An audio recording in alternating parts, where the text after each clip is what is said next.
Hello, people. It's me again. Sunday afternoon. I just finished some work I had to do. So I'm going back to the reasoning of the reality that we see today, the sad reality in society as a whole, but it's something you don't expect in certain places. I keep breathing into the mic. But again, listen carefully. This is history. This is not propaganda or make believe. I recall, since I was a child and even before, many many churches in Christendom would protect, for example, priests that did bad things. Now, I know it might sound contradictory.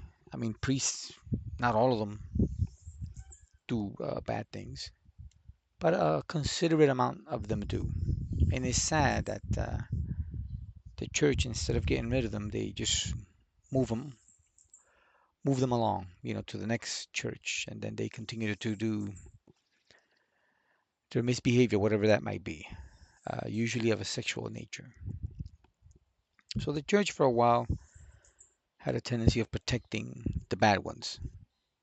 Again, I'm not saying all priests do that. Just like not all women are one way, not all men or another, not all gay people or whatever. Again, I just want to establish that it's a reality that nobody likes to talk about. Um, but it's a reality. It's still there. Unfortunately, it's still there, and you have to sooner or later, at one point in your life, touch up on the subject because it's part of our reality. So again, like I've said many times before, an ancient quote from a non-inspired portion of many people's Bibles, he with no sin cast the first stone. And it is sad to hear of people, especially people of great trust, to misbehave. I think I've mentioned it before. I mean, I was as a child baptized as a Catholic. I don't identify one now, but I was baptized as one. But it's still sad because if you represent God to that level, at least, you should, something better should be expected of you. Let's just put it that way.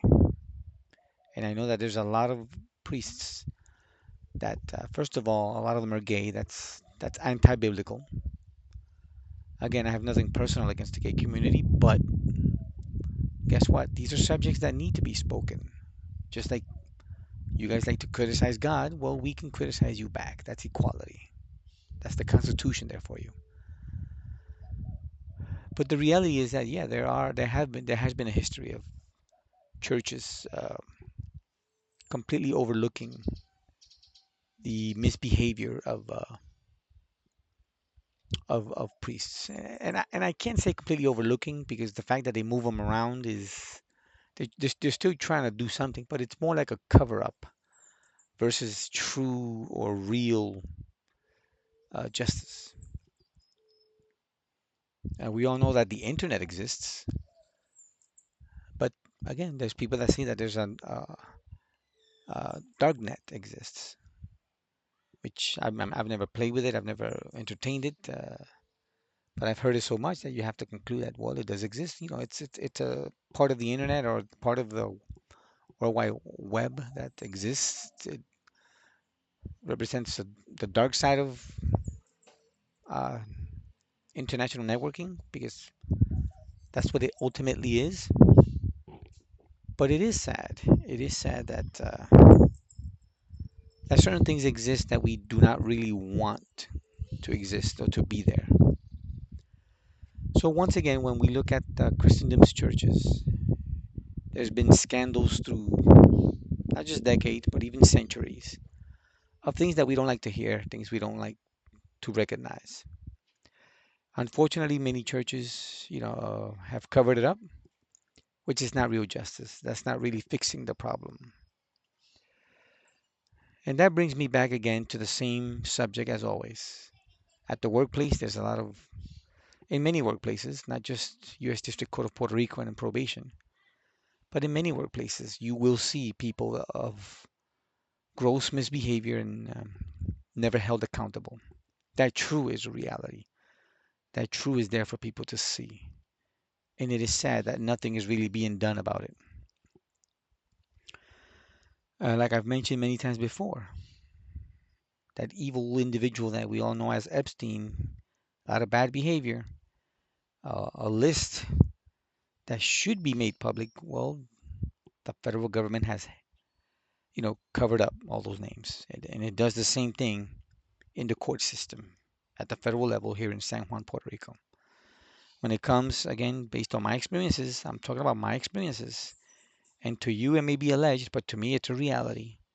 A lot of women always, you know, you guys should already know. You guys should already know if you've seen my other videos, of course. A lot of promiscuous women that play innocent at the end of the day. Just like I remember Mr. Clinton many years ago when he said, I swear I did not have any sexual relations with that female, with that woman. Total liar. No consequences, no real consequences. When it comes to even Mr. Epstein, for decades he was still out there free. I mean, luckily the women insisted on justice. They insisted on justice, and that's how they had to do something because again the women insisted. The women insisted. He got a deal. I don't understand how the court system gives anybody a deal. Well, that's what they do here at Chardon Avenue in Puerto Rico when it comes to the women. And they have a weapon called Me Too, like I've mentioned before, to do the exact same thing, to cover up for women. Because women sleep around. Married women sleep around. Their husbands may be at home or maybe they work too. Just like the guys. A lot of guys, they sleep around with their wives at home. I don't know if they work, but again, it's the same thing. It's the same promiscuous behavior that in our society we cover up one way or another, whether it's at the church level, whether it's at the political level, whether it's at, again, federal employees. You know, Hollywood is known for all that garbage, especially with minors, which is horrendously disgusting. But our FBI has a tendency of not looking in that direction for some strange reason. They fail to see anything in that direction. That's why I don't believe in intelligence agencies because they're only intelligent when they want to be intelligent. I'm pretty sure they're very intelligent with me. So eventually, if I disappear or get arrested, well, it's because they're only competent when they want to be competent, when they need to be competent. But again, the Me Too movement unfortunately has become something bad. It started out with good intentions, and I do believe in protecting women, but I don't think protecting promiscuous women should be part of this ideology. I really don't. And I know I've used in the past a very horrendous analogy, which is it's like protecting pedophiles from children, which makes no sense at all. Again, it's like protecting PDF files. I can't pronounce it the correct way because I know it tends to trigger a YouTube. I mean, I already did. But it tends to, again, it tends to protect promiscuous women from, well, let's be honest, promiscuous guys as well, because most of them are. Just like most guys are promiscuous, so are women nowadays. I actually would say worse. Women have become worse in this matter. Based on what I've seen, based on my experiences, worse. Believe me, worse.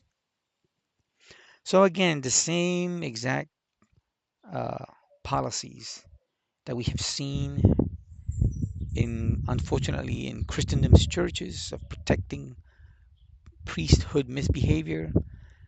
You can also see it in, uh, I can only point out at U.S. District Court of Puerto Rico.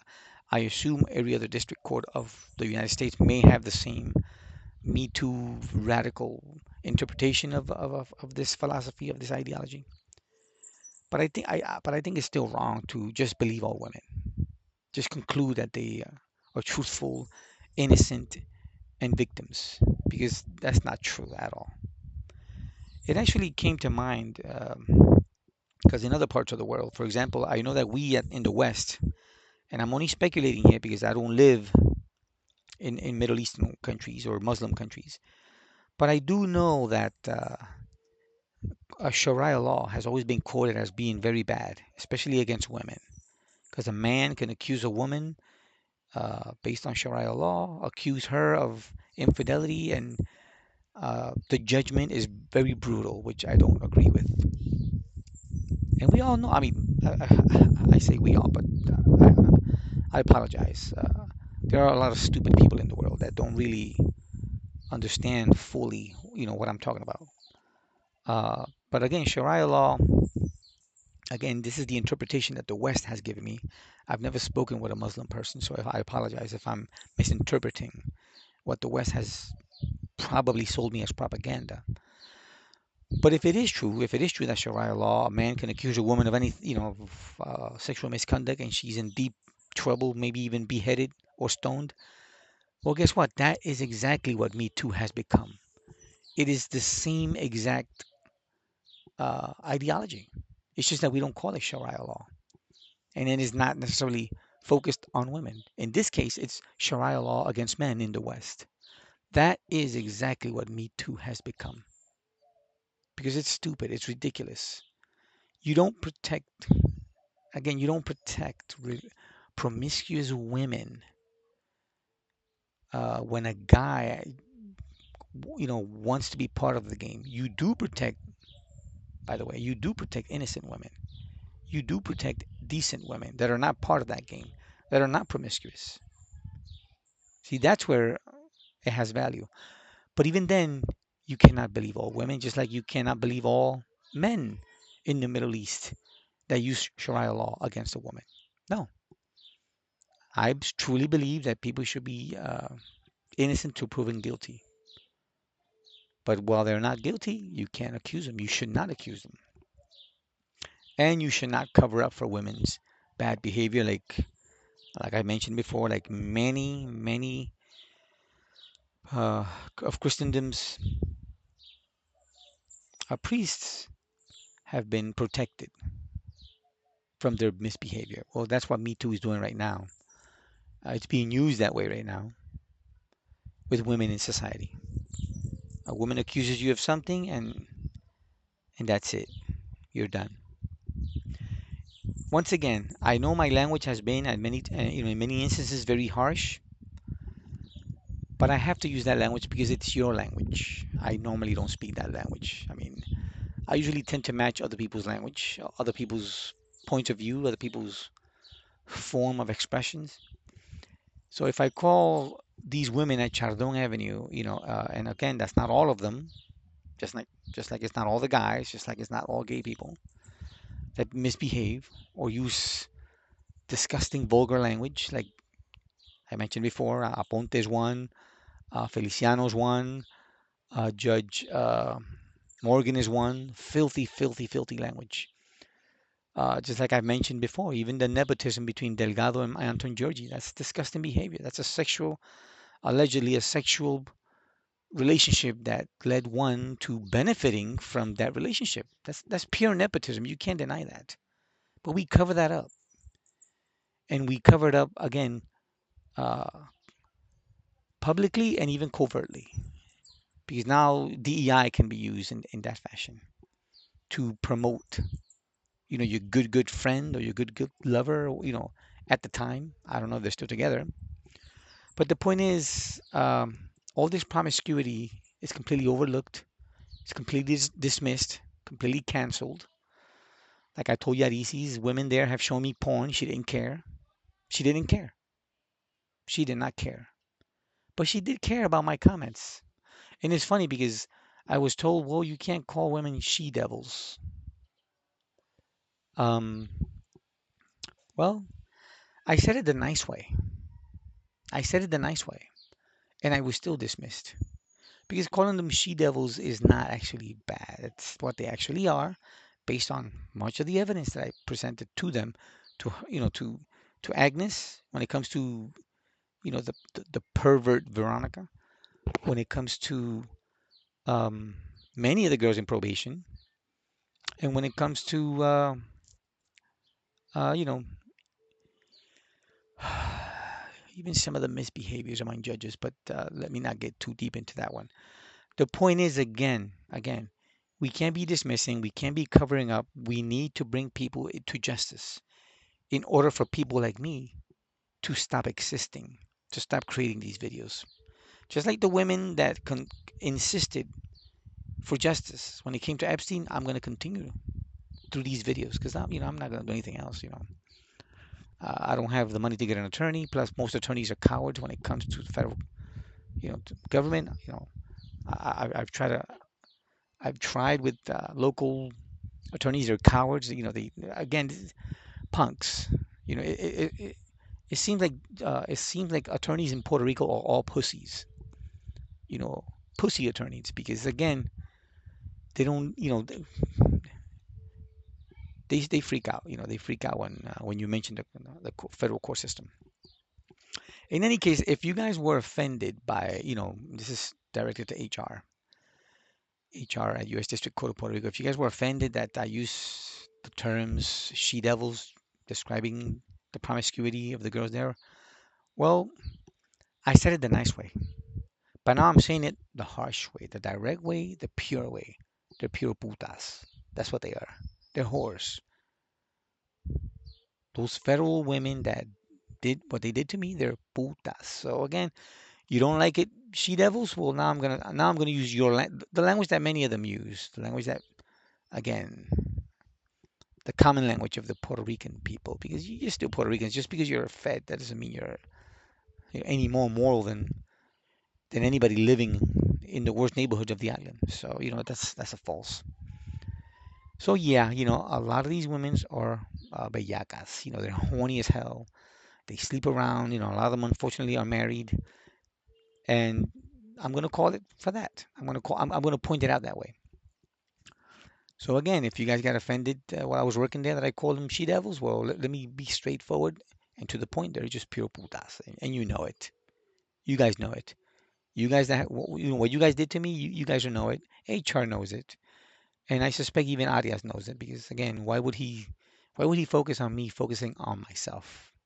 Because he knows the whores that he's protecting. Again, Judge Arias, you're protecting just like again, Christendom's churches protect priests and their misbehavior. You're protecting putas. Period. That's what you're doing. Sad for a judge to do that. Truly sad for a federal judge, to do that. You're no different than uh, who was it that protected Epstein? This attorney. Oh, I forgot his name. A Jewish attorney that defended Epstein, during his trials. You're protecting somebody that is disgusting. Well, Arias, that's what you're doing. And HR, that's what you're doing.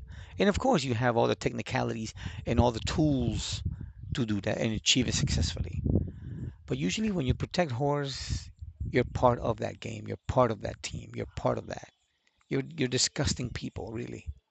Because you don't, again, if you guys truly believe in investigation and in transparency and justice, things should have been different.